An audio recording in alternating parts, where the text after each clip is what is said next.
let's get started.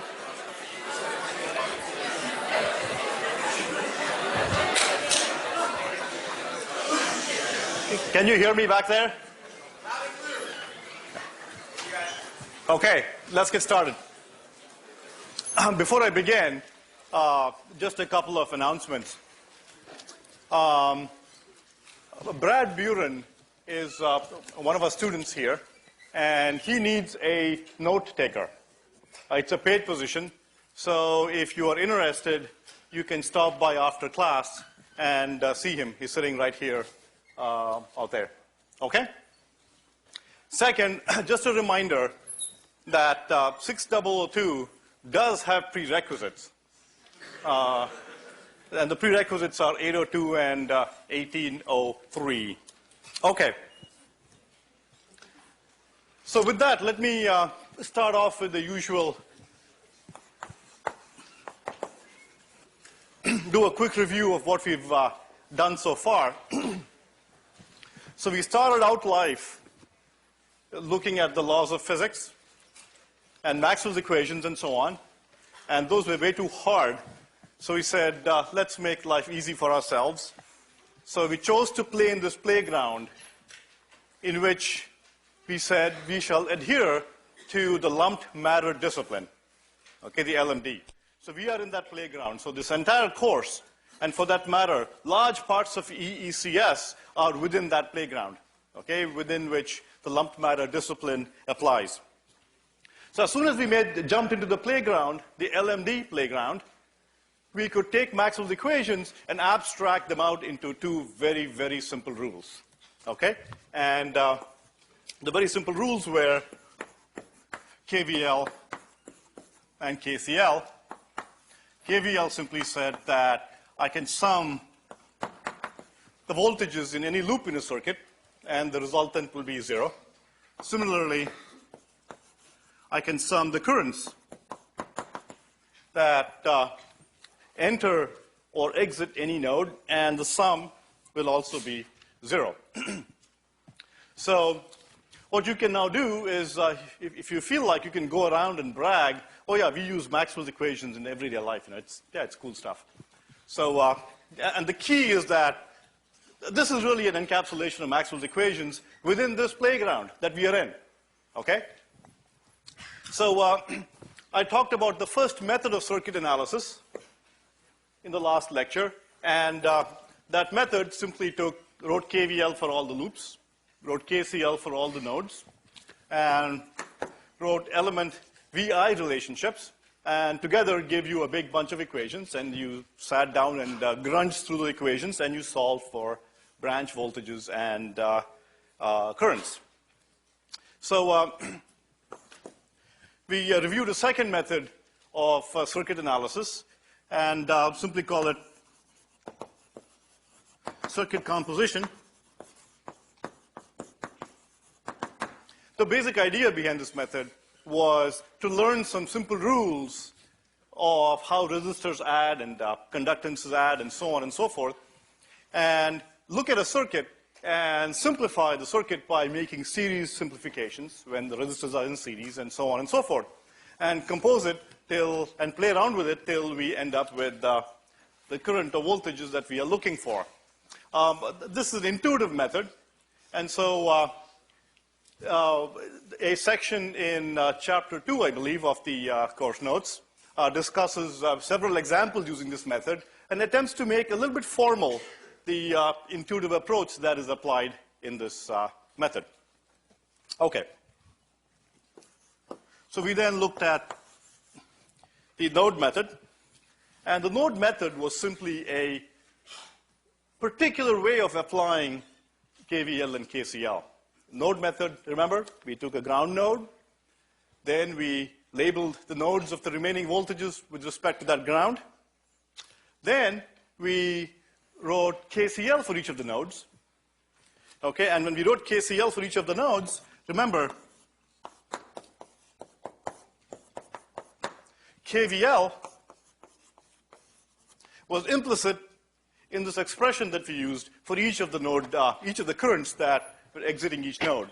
So if EJ was the node voltage, then EJ minus EI multiplied by the conductance GI was the current that was going through one of those, I should call it GIJ. This is the conductance that connects nodes I and J. Okay, that gave us the KVL that was also fed into the same system. So these are three methods. Today, the node method, by the way, is sort of the workhorse of the 6002 industry, and for that matter, for all of the circuits industry. Okay, when in doubt, apply the node method, you'll be okay. Okay, it applies to linear circuits, nonlinear circuits, what have you. What I'm going to do today is go through two more methods. Okay? So notice that the first few lectures of this course, the first three lectures, simply comprise transitioning you from the world of physics to the world of EECS, and then two lectures on giving you a bag of tricks. Okay, so we start you off with a set of tools, okay, your mallets and chisels and so on and so forth. And these 5 methods are your tools. We'll look at 2 methods today. One method is called the method of superposition, and the second method is called the Thevenin method. And these methods apply only to linear circuits. Okay, so we'll look at the subset of circuits that are linear, and these 2 methods apply to only those circuits. These are methods that, combined with intuition, really enables you to solve very interesting circuits very, very quickly.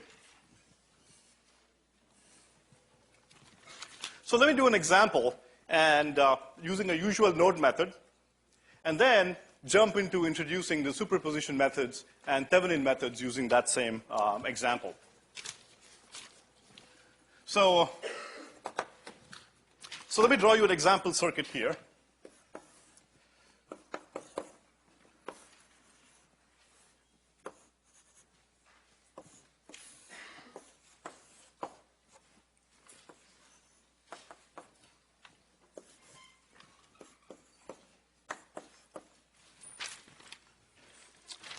So again, I'm using this example I will use this example to introduce the methods of superposition and the Thevenin method.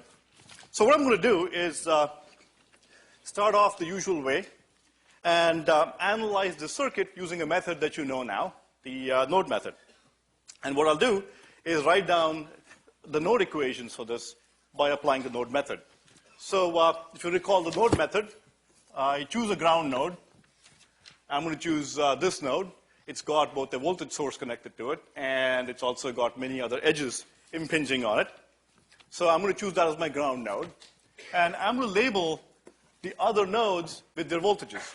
So this is an unknown. I label it as E. I guess we just have one unknown, E. And I know the voltage of this node, and that is simply V. Since it's V above, there's a voltage source between the ground node and that node. Okay. So what I can do next is that I can write down the node equations for this node and then go from there. So let me go ahead and do that. So let me sum up the currents going outside, going outwards. So I have E minus V divided by R1. I have E minus 0 divided by R2. And I have minus I equals 0.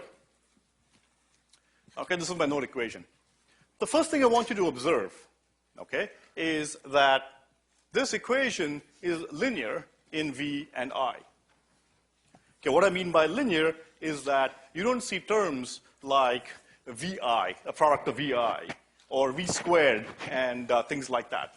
Okay, it's some constant times V plus some constant times I equals some other constant.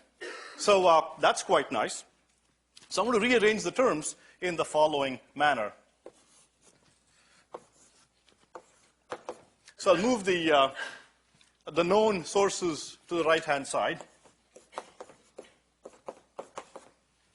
and collect the coefficients of E on this side. So I get 1 by R1 plus 1 by R2 over here.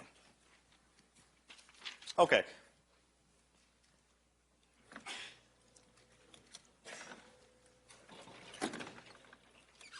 Okay, so stare at this for a moment, and notice again here, I have E, my unknown node voltage. There's some constant multiplier, and that equals some function of V and summed up with some function of I. And again, notice that this is a linear combination of V and I. No multiplication terms and so on and so forth. This is a pretty standard form in which we will represent equations quite often. And just to label it, this is often labeled G as the conductance matrix.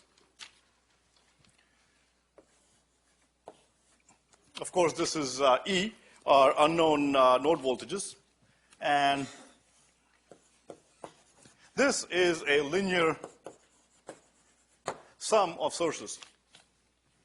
Okay, so this is a very standard way that we will represent equations. We did that last week as well, or rather on Tuesday, where I took a conductance matrix, multiplied that by a column vector of unknown node voltages, and equated that to some linear combination of my source voltages. The reason this circuit is linear is that I have only linear elements in this circuit. I don't have any non-linear elements. And because of that, I can rewrite this in the following manner. I'm just going to express E as a function of V and I, and bring over to this side.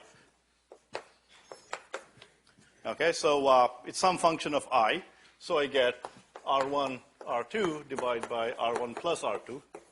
And I bring R1, R2 to this side.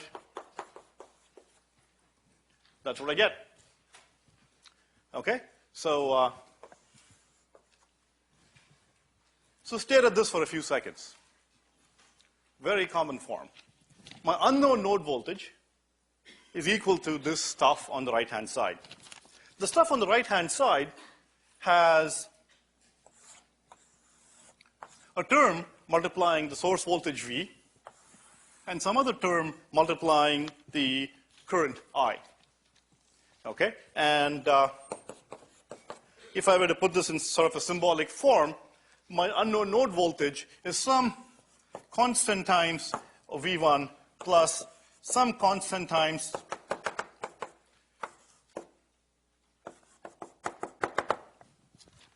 is of the form constant times the source current, constant times the source voltage, and so on. Okay, the units of A's and B's are different because here, in this case, A has no units because V is a voltage, and so is E. In this case, B has the units of resistance. Okay, so that B times I gives me a voltage. So stare at this equation for a few seconds, and this should help us build up some insight that will allow us to write down the answer almost by inspection. Okay, I'm going to show you a method now in a few minutes, which will allow you to write down the answer E just by staring at that circuit without having to go through node equations and so on. Okay, and the more and more methods I teach you, the more you will be able to do a lot of this completely by yourselves. In this particular example, it's a relatively simple circuit, but these methods will be particularly useful when you have more complicated situations. So before I go on, let me spend a few minutes pontificating on linearity. So that's a linear circuit, and this equation gives me the unknown node voltage E as a linear sum of source voltages and source currents. Linearity implies two properties. The property of homogeneity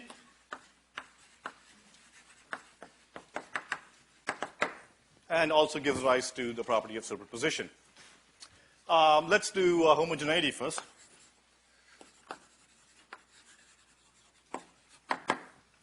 So what this says is, if I have a circuit, some circuit, and I feed it some sort of inputs, A, then let's say my output is S.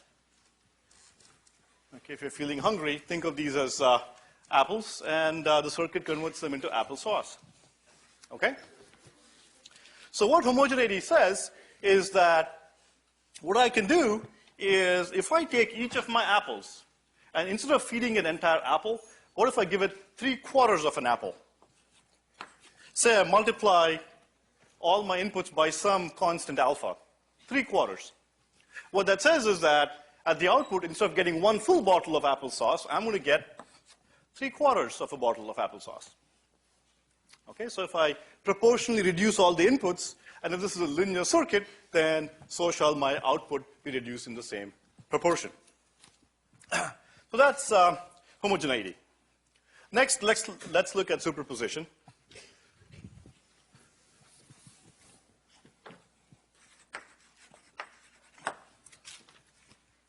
The property of superposition says the following. Same kind of circuit. If I feed it apples and I get applesauce, okay, I take the same circuit. And this time around, if I feed the circuit a different set of inputs, okay, say blueberries, and let's say my output, oops, let me do it this way. Say as my output, I get blueberry sauce, if such exists. So apples, applesauce, blueberries give me blueberry sauce. Then what I'm going to get if I mix up the two, so let's say I take my circuit, the same circuit,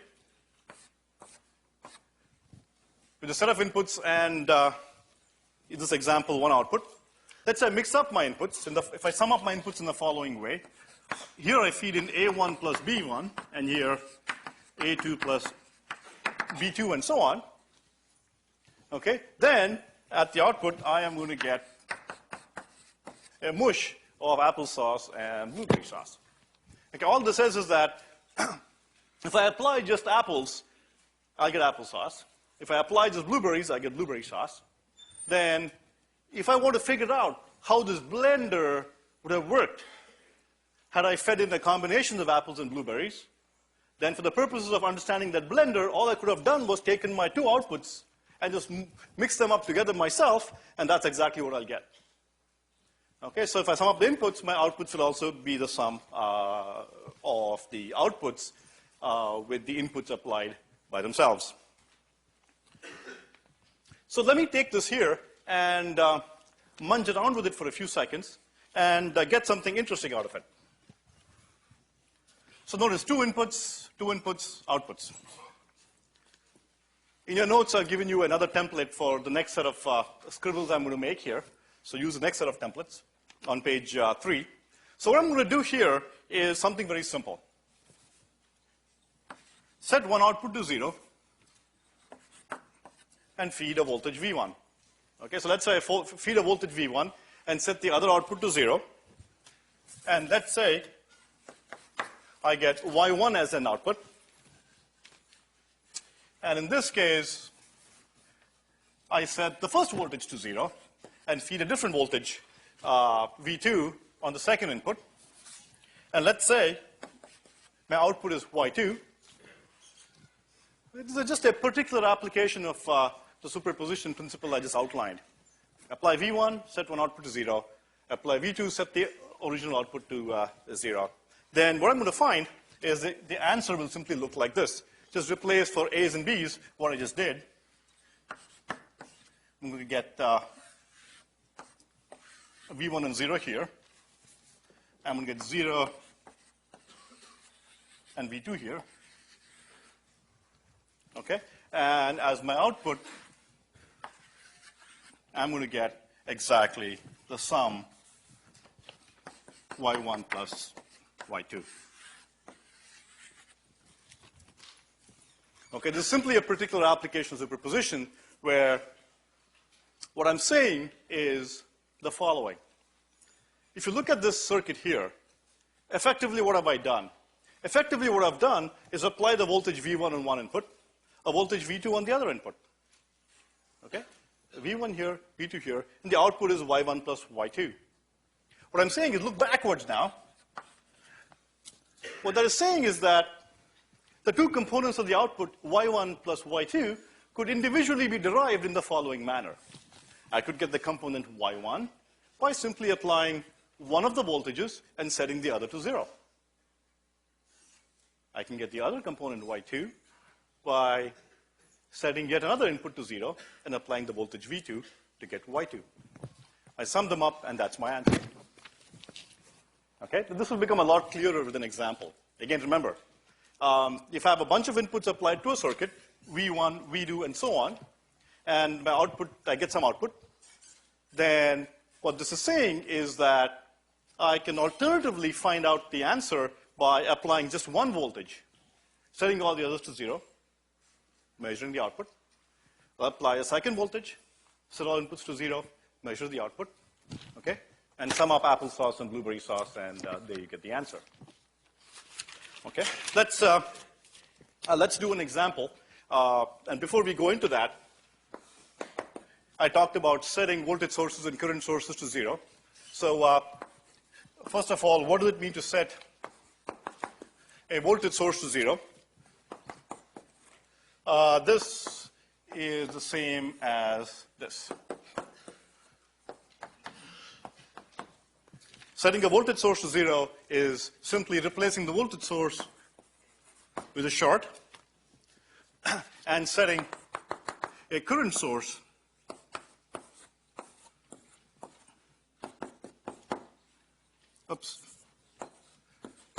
setting current source to 0 simply implies a open circuit.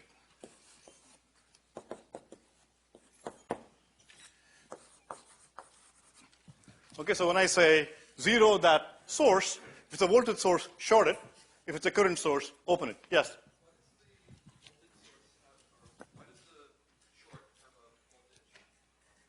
I can take any two nodes in the world, right, and measure the potential difference across them. So there may be some potential difference across these set by the circuit that I haven't shown you on this side. There may be some other circuit that is controlling the voltage of these two nodes. Same with the short. The short, the voltage is going to be, what's V going to be? But there is a V, it's 0. Okay. So that's method 4, method of superposition.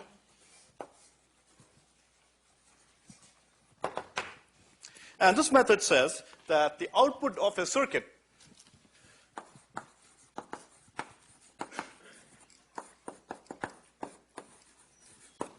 again, remember, I'm focusing on linear circuits. So I have this big playground where LMD applies. And within that playground, I'm playing in the south goal area. In the south goal area, in that subset of the playground, circuits are linear. Okay, so in that part of that playground, superposition applies because their circuits are linear. So the output of a circuit is determined by summing up the responses to each source acting alone.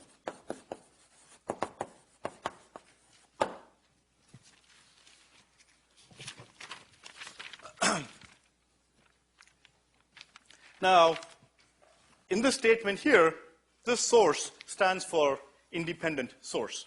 Okay, I haven't talked about independent versus dependent sources. Okay, we'll talk about dependent sources a few weeks from today. Okay, and just so you don't get confused, for dependent sources, you will be looking at section 3.3.3 of your course notes to see how superposition works with dependent sources. But remember, we haven't covered dependent sources yet. We will be covering them about 2 weeks from now. Okay. So let's go back to our example and apply the method of superposition to example. So the method says, sum up the outputs of each of those subcircuits where I'm applying one source acting alone. So let me just do this here. So let me start with that circuit, and let me start with shutting I off. So I have a voltage V.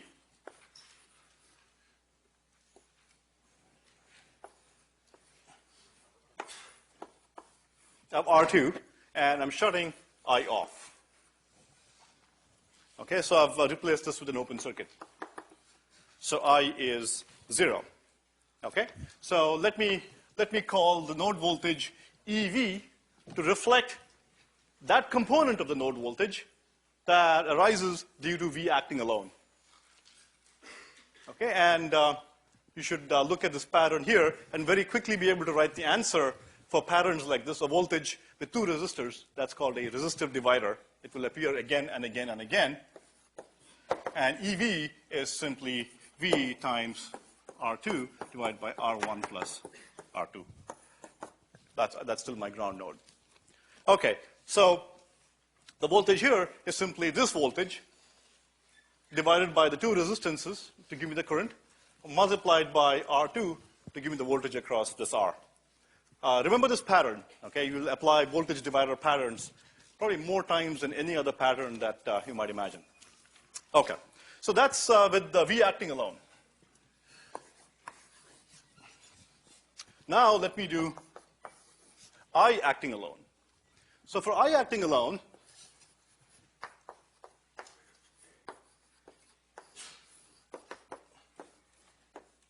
is it pointing up? Yeah. And what I do this time around, replace this with a short,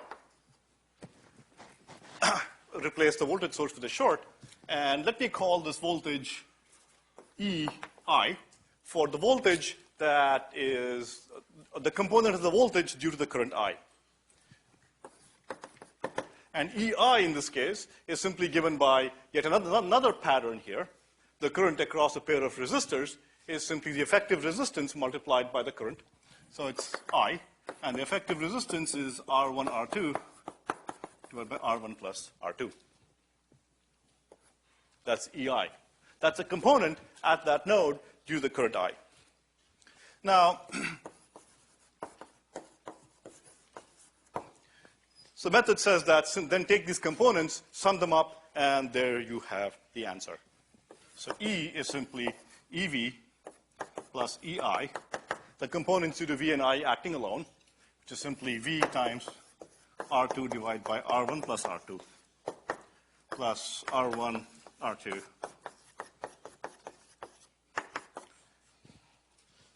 There we go. Fortunately, the fates have been kind to us, and the answer is the same as the answer we obtained with the node method. No surprise here. So this is actually an incredibly simple method. So you can take a very complex circuit. Okay, what have you really done here? You can take a very complex circuit, and you can solve a very complex circuit by breaking it down into many simple individual subproblems. Okay, you will do this in EECS time and time and time again. Okay, whether it's in software systems or hardware systems or what have you. You're oftentimes building complicated systems. Remember Doom on this side? And the way you put these systems together, let's say large software systems, you don't write the whole piece of software starting main and grunge down. You build a lot of little components and tie the components together. In the same manner here, you take a big circuit and you find its behavior for each source acting alone. Okay, lots of little inky-dinky simple circuits. You will see examples in your homework where you're given a big circuit, but because you set all the i's to 0 and the other v's to 0, the whole circuit almost vanishes, and all that you're left with is a little resistor or two. Okay, so this is a very, very powerful method. Okay, I'd like to do a little a demonstration for you. And what I'm going to show you in this demo is a vat of water. Actually, I'll tell you what it is in a second, but assume it's salt water for now. Okay, I'll apply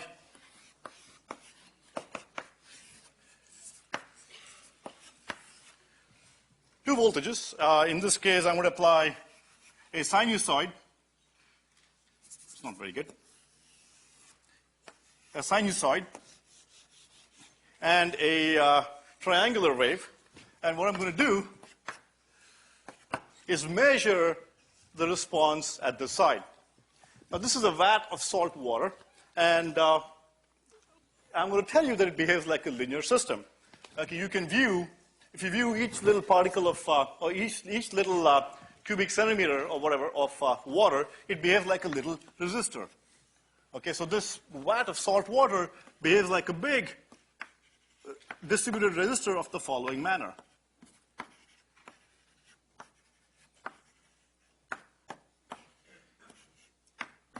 And so on. Okay, think of this big, mesh of little resistors, but it's all resistors. Okay, it's a linear circuit. So I'm going to apply two voltages, a triangular and a sinusoid, and we're going to observe the output. Okay? And what do you expect to see there? You just see the superposition of the two, which is you see a sinusoid, and then you see this jagged triangular thing articulating the sinusoid pattern.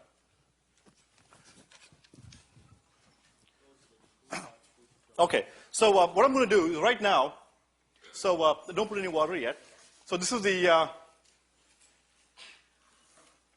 vat of nothing right now. It's all empty. Can we show the screen on this side? The oscilloscope screen.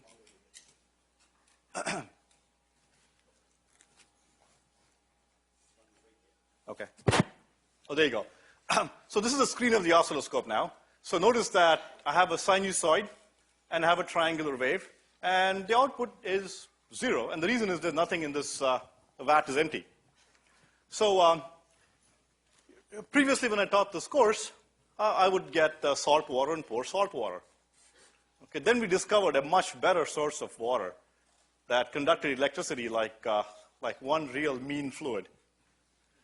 Cambridge water.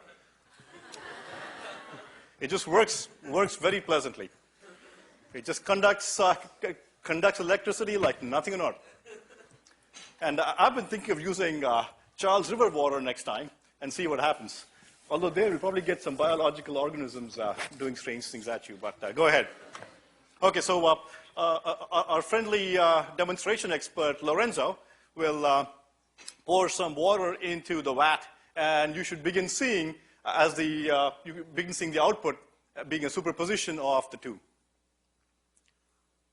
So as he pours, there you go. So you see that?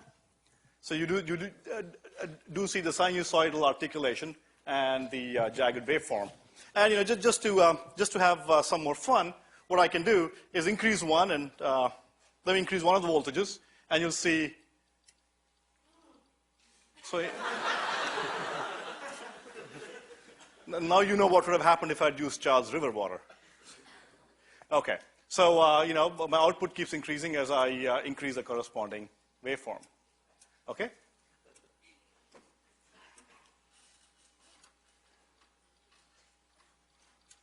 Okay, I could do this. So this is fun. Okay. So let me pause there and go on to the next topic. So that little demonstration showed you that even something as simple as this physical entity, a vat of water, behaves like a linear system, and we can model that linear system as a set of resistors.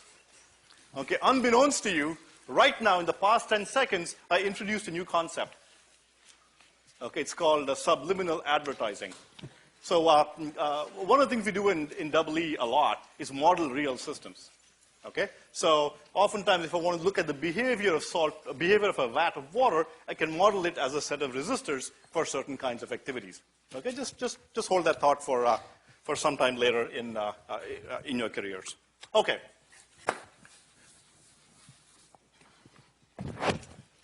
All right. That's method 4, the superposition method. Okay, and remember, it's methods like this that will make your life really, really, really easy. Okay, if you find that you're having to do a lot of grunge in a homework or something, just step back and think superposition. Okay? Think Thevenin, or think composition rules. Okay, there must be a simpler way usually. Okay, let's do the next method. This is called the Thevenin method. To derive this method, let me start by applying superposition to some circuit. So let's say I have some arbitrary network N, okay? Assume it's a linear network, and the network has a whole bunch of goodies in it. It has a bunch of resistors. It has a bunch of voltage sources. And it has a bunch of current sources, okay? Many current sources, many voltage sources, many resistors. Okay, some jumble of voltage sources, current sources, and resistors. Okay? And I look at two nodes in this network. Okay, here are two nodes in the network, 2 points in the network where elements connect. I'm looking at those two nodes, and all I want to do is the following. Okay, I want to figure out if I take a rinky-dinky little current source and apply it there, all I want to figure out is what is V and what is I. Okay, there's this Mongo box out here, okay, a black box of resistors, voltage sources, and current sources, too many to count. I pick two nodes, apply a current source, and all I care about is what is the voltage that I will measure by applying it here. Notice the current here will be I, because the current here is I. And I apply it here, I want to measure what the voltage is. Okay, now, with the insight you've attained from superposition, you should be able to jump up and state the form of the answer. So by superposition, we know the following. Okay, we know that the effect of the circuit will be the same as the sum of components being added up. Okay, some component, a bunch of components added up. Each component will be the response of one source acting alone. So if I can figure out the effect of one source acting alone, okay, and put that down here, and do the same thing for all the sources, that's what I will get. So, for the source VM, it's a linear circuit, so I know that my answer is going to be, in the final answer, there's going to be a VM term, and it's going to be multiplied by some alpha n term. Okay, I know that. It's a linear circuit, so I know that the answer shall have a term VM multiplied by some constant. Boom, simple, I know that. Okay, similarly, the same is true for, this is the term VM, and what I can do is I can measure just this effect by setting all the other sources to 0. So I can set all the other current sources to 0, and all voltage sources except for this one. Okay, and I can get that answer. So similarly, for every voltage source, I'm going to get a term. Okay, so for every single voltage source, M1, M2, M3, and so on, I'm going to get such a term. They're all going to sum up. Similarly, I'm going to get a term for IN. Okay, and I know there will be an IN term, and I know it's going to be some constant beta multiplying IN. Okay, in this example of ours here, in this example, remember, alpha was this, okay, and beta was this constant here. Okay, there's some constant beta, some constant alpha. And because I have a whole bunch of current sources, okay, there's going to be such a term for each one of them. And each one of these terms, B and IN, will be the voltage I would see here if I set all the other VMs to 0, and I set all the other current sources except for that one to 0. What am I missing? Is that it? The response here, the V here. What else am I missing anything here? Is that it? Don't all yell at once. What am I missing? Current source I, exactly. So if I have a current source I, then there's an effect of this current as well, and so I write down I there too. Okay, and it's going to be some constant multiplying I. Okay, and that constant is going to look like a resistor, right? Because this circuit contains current sources, voltage sources, and resistors. If I've shorted all my voltage sources and opened all my current sources, what's left in here? Just a whole caboodle full of, R's. Okay, it's just going to look like some resistance R. And that's what I get here. Okay, so this is what V is going to look like, and that's a form. So let's take a look at these components.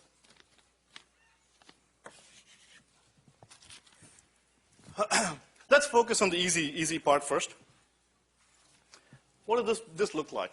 This component looks like an I, looks like a current, and some resistance. What's that resistance given by? Supposing I gave you this network and this current source, and I asked you, tell me R. How would you measure R? What you would do is open all the current sources, short all the voltage sources, put a ohm meter in there, and measure the resistance R. That's R. Okay, so we understand this term. What about this term here? Can someone tell me the units of this term here? This big thing here? Voltage. Okay, this is a voltage, this is a voltage, IR is a voltage. So this behaves like a voltage. Okay, and it behaves like some voltage, V. So notice that as far as this current I is concerned, the rest of the universe, okay, as far as this current source I is concerned, the rest of the universe looks like a resistor and a voltage source behaving in some manner. Okay, and let me just call it VTH for now, and you'll know why in a second.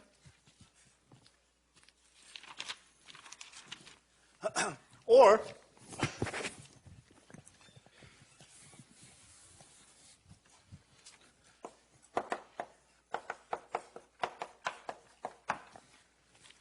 okay, the voltage has a form, some voltage plus Ri.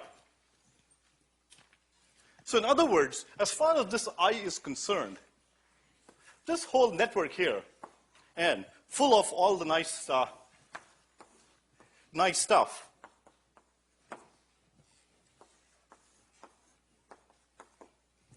okay, is indistinguishable to this I here. So my I is sitting out there, injecting a current into two nodes. Okay, if I'm I, okay, I'm looking at this. This network looks no different than a voltage source in series with a resistor R. Okay, notice that the equation for this simple circuit is this. So I is given by V minus VTH divided by R. Okay, just remember.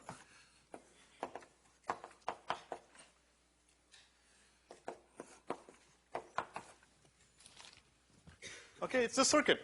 In other words, Agarwal sitting here, okay, cannot tell the difference if I'm measuring the voltage here between a circuit that looks like a VTH in series with a resistor or this huge mess of voltage sources and current sources and so on.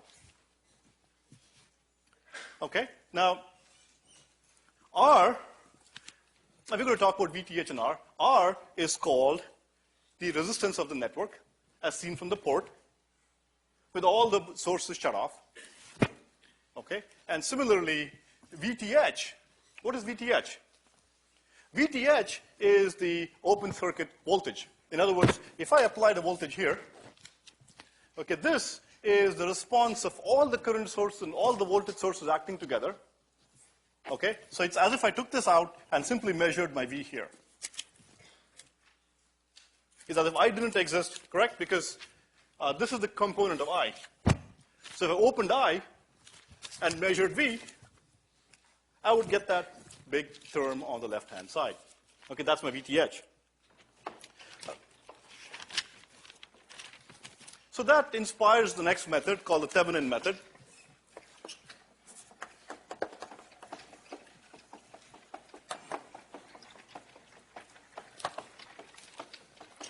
Okay, in this method, what I'm going to do is take some circuit. I'm on page 9 with a mess of stuff. It's a big mess of stuff. Okay? And if I care to look at its impact on something else that I add from the outside, then as far as the outside world is concerned, this is indistinguishable from a circuit that looks like this.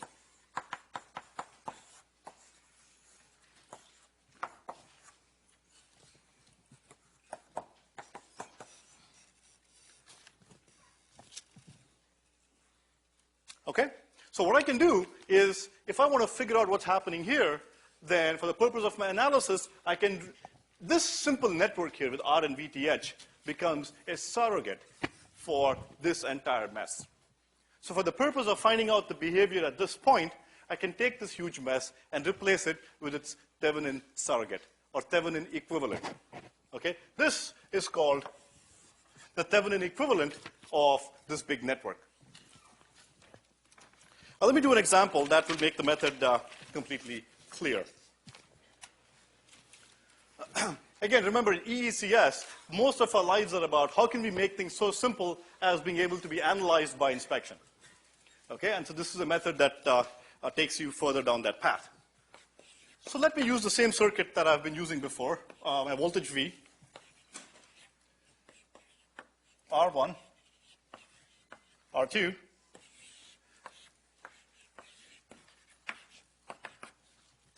this is an hour and 55 minutes fast, so we have another 3 or 4 minutes. So this is my circuit, and let's say all I care about is finding out I1. Okay, that's all I care about. So what I'm going to do is I'm going to box this up and see if I can replace that with its Thevenin equivalent. Okay, so I'm going to box that up.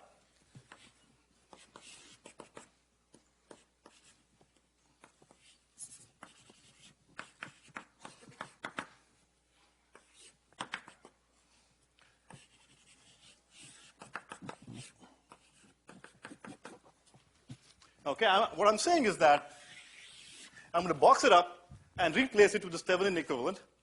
I don't know what VTH and R are at this point. Okay, let me just call it RTH for fun. I don't know what these two values are. But if I knew what these two values were, I can determine I really trivially as follows. I can get I1 as simply V minus VTH divided by R1 plus. So if I knew VTH and RTH, I can write down I1 by inspection in that manner.